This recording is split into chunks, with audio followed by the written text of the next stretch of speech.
Europe میں الحاد جدید کسی علمی اور فکری تحریک کا نتیجہ نہ تھا، بلکہ کلیسا کے مظالم سے تنگ آ کر مذہبی طبقے کی بالادستی اور بالآخر خدا سے بغاوت کی ایک تحریک تھی، جس کے پس پردہ تمام مذہبی اور اخلاقی حدود و قیود سے آزادی کی خواہش شامل تھی۔ زمانہ قدیم میں الحاد چونکہ کمزور بنیادوں پر کھڑا تھا، بلکہ سیدھے راستے سے انحراف کرنے کو الحاد کا نام دیا جاتا تھا۔ اس لیے جب ایک مخصوص طبقے نے کلیسا اور مذہبی طبقے کی بالادستی سے نجات حاصل کرنے کے لیے اس نظریے کو اپنایا، تو انہوں نے اسے عقلی اور فکری بنیادیں فراہم کرنے کے لیے بعض سائنسی نظریات کا سہارا دیا، تاکہ اسے ایک نفسیاتی رد عمل کے بجائے ایک فکری اور عقلی تحریک کے طور پر متعارف کروایا جا سکے اور مذاہب عالم ہی کے طرز پر عام لوگوں میں اس کی تبلیغ بھی کی جا سکے اور زیادہ سے زیادہ لوگوں کو اس کی طرف راغب کیا جا سکے۔ الحاد کی کمزور دیواروں کو جن سائنسی نظریات کی بنیاد فراہم کرنے کی کوشش کی گئی، در حقیقت ان سائنسی نظریات کا الحاد کے ساتھ دور دور تک کہیں بھی کوئی واسطہ نہ تھا۔ ان کا تعلق خالصتاً سائنس کے ساتھ تھا، جو کسی انسان کے ذاتی مذہبی یا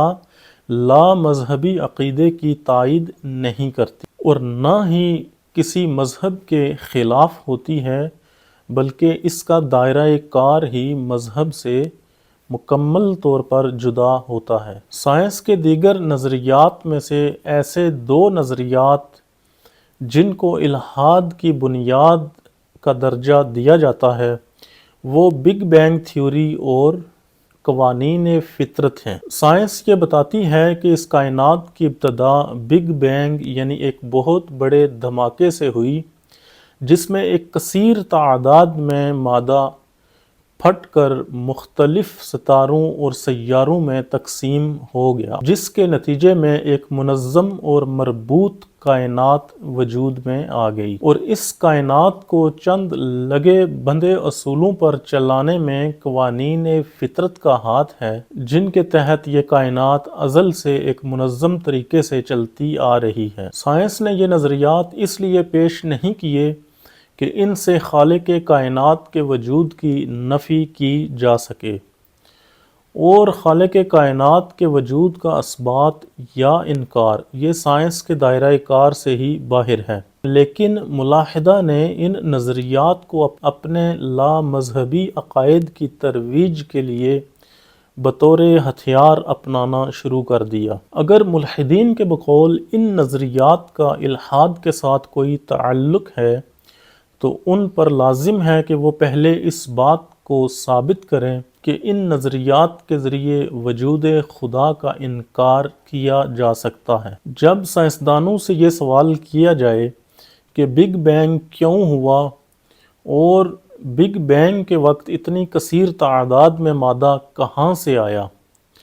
اور یہ قوانین فطرت کیسے وجود میں آئے، تو وہ اس سوال کا کوئی معقول جواب نہیں دے سکتے۔ جو ملحدین ان نظریات کی آڑ لے کر اپنے خود بخود والے عقیدے کی ترویج کرتے ہیں، اشاعت کرتے ہیں یا تبلیغ کرتے ہیں، ان کے لیے بطور مثال عرض ہے کہ ایک کیلکولیٹر جس کا کام جمع تقسیم کرنا ہے، جو چند مخصوص پرزوں کو ایک مخصوص ترتیب میں جوڑ کر بنایا گیا ہے اور ان میں سے ہر ایک پرزے کا اپنا ایک الگ کام ہے، کیا یہ کیلکولیٹر خود بخود وجود میں آ گیا؟ کیا اس کے تمام حصے پرزے وہ خود بخود آپس میں ایک خاص ترتیب کے ساتھ جڑ گئے اور ہر ایک پرزے نے اپنا مطلوبہ کام کرنا شروع کر دیا؟ اگر کوئی ایسا کہے تو ایسا کہنے والے کو ہر شخص پاگل ہی سمجھے گا۔ ایک عام سی ذہانت رکھنے والا شخص بھی یہ جانتا ہے اور یہ اچھی طرح سمجھتا ہے کہ کوئی کیلکولیٹر بھی خود بخود وجود میں نہیں آ سکتا، بلکہ اس کے پیچھے ایک انتہائی ذہین دماغ موجود ہے جس نے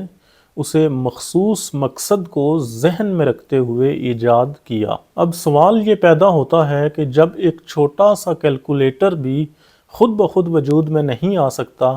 تو اتنی بڑی اور وسیع و عریض کائنات خود بخود کیسے وجود میں آ سکتی ہے؟ اگر ایک کیلکولیٹر کے پرزے خود بخود ایک مخصوص ترتیب کے ساتھ جڑ کر مطلوبہ کام انجام نہیں دے سکتے تو اتنی بڑی کائنات کو چلانے کے لیے قوانین فطرت خود بخود کیسے وجود میں آ سکتے ہیں؟ یہ بات واضح ہے کہ ان سائنسی نظریات کا الحاد کے ساتھ یا وجود خدا کے انکار کے ساتھ کوئی تعلق نہیں۔ اور ایک بات جو سب سے زیادہ سمجھنے والی ہے کہ کوئی بھی شخص، کوئی بھی ملحد، چاہے وہ کتنا ہی بڑا سائنسدان کیوں نہ ہو، اس کے ذاتی لا مذہبی عقائد و نظریات کا سائنس کے ساتھ کوئی بھی تعلق نہیں۔